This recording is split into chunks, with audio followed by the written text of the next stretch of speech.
here with Senator Mark Kirk. Nice to see you, sir. Good to see you again.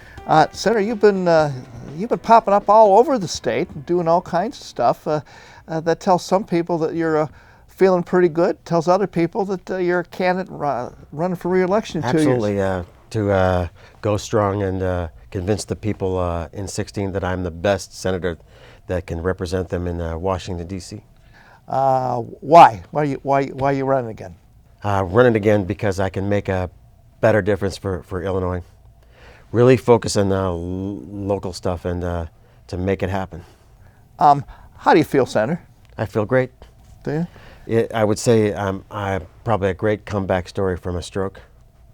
What's your life kind of like compared to how it was? Right now, obviously, I don't speak as fluidly as I used to. Right now, my life is with a thing called an AFO on my leg that helps me to walk, and sometimes a wheelchair. Mm-hmm. Do you still have physical therapy every day? I do, about 6 hours a week. Really? Yeah. Are you about the way you're going to be now, or you still see some improvement? I think now, 3 years after the stroke, I basically leveled out. And are you okay with that? Very much so. So what are you working on in Washington?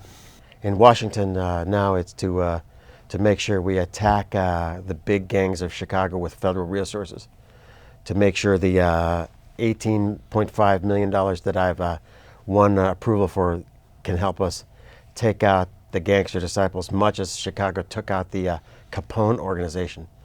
That would really improve the reputation and business climate of our city here.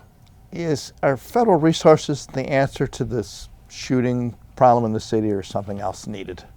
My hope is we eventually do federal ballistics on every gun crime in Chicago, to make sure we track down the supply networks to dry up the gangs of their firepower. What else are you working on? A ban on any sewage dumping the Great Lakes, to make sure we treat the Great Lakes with the reverence that they should be treated. Touch on the situation in the Ukraine briefly, because we moved some troops into Eastern Europe this week. Tensions with Russia seem to be rising. What should we do, and are we doing the right thing now? I think the president's deployment of 150 troops to Poland is exactly the right.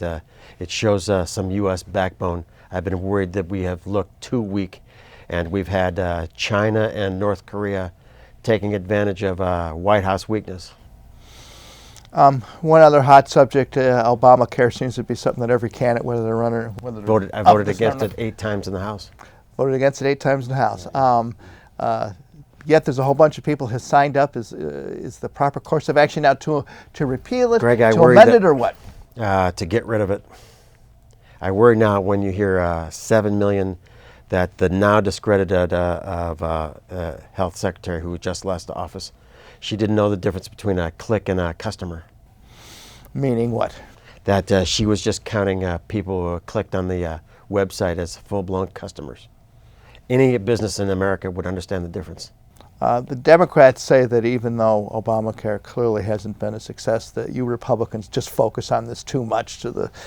I would agree that the chairman of the Republican Party, Reince Priebus, the other day, he was asked, how are you going to handle 2016? He said, when I'm going to wake up, I'm going to talk about Obamacare. When I get my coffee, I'm going to ask for Obamacare. I think that is the right strategy for the Republicans, that I will be focusing heavily on Obamacare right here in Illinois.